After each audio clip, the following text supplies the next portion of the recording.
त्याग, प्रेम और बलिदान की प्रेरक कथा। एक जगह एक लोभी और निर्दय व्याध रहता था। पक्षियों को मारकर खाना ही उसका काम था।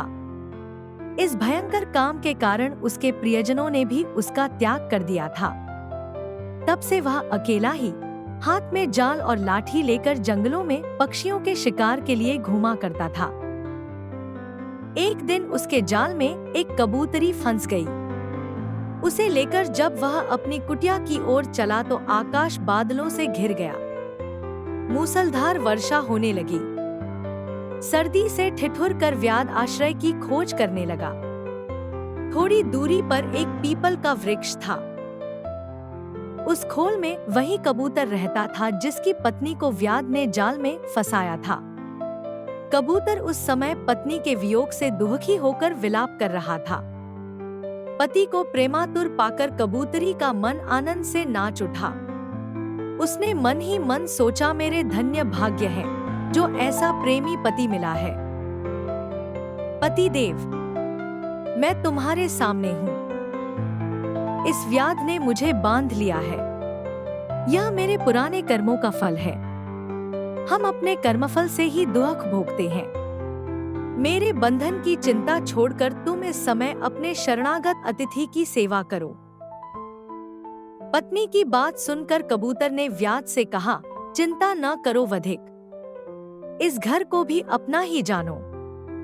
कहो, मैं तुम्हारी कौन सी सेवा कर सकता हूँ? व्याध, मुझे सर्दी सता रही है, इसका उपाय कर दो। कबूतर ने लकड़ियां इकट्ठी करके जला दी और कहा, तुम आग सेक कर सर्दी दूर कर लो। कबूतर को अब अतिथि सेवा के लिए भोजन की चिंता हुई, किंतु उसके घोंसले में तो अन्न का एक दाना भी नहीं था। बहुत सोचने के बाद उसने अपने शरीर से ही व्याध की भूख मिटाने का विचार किया। यह सोचकर वह महात्मा कबूतर स्वयं जलती आग में कूद पड़ा। अपने शरीर का बलिदान करके भी उसने व्याध के तर्पण करने का प्रण पूरा किया।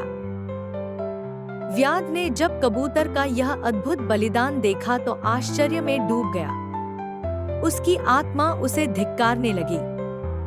उसी क्षण उसने कबूतरी को जाल से निकालकर मुक्त कर दिया और पक्षियों को फंसाने के जाल व अन्य उपकरणों को तोड़-फोड़ कर फेंक दिया।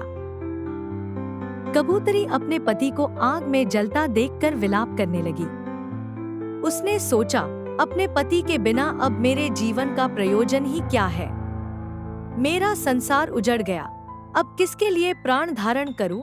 यह सोचकर वह पतिव्रत भी आग में कूद पड़ी।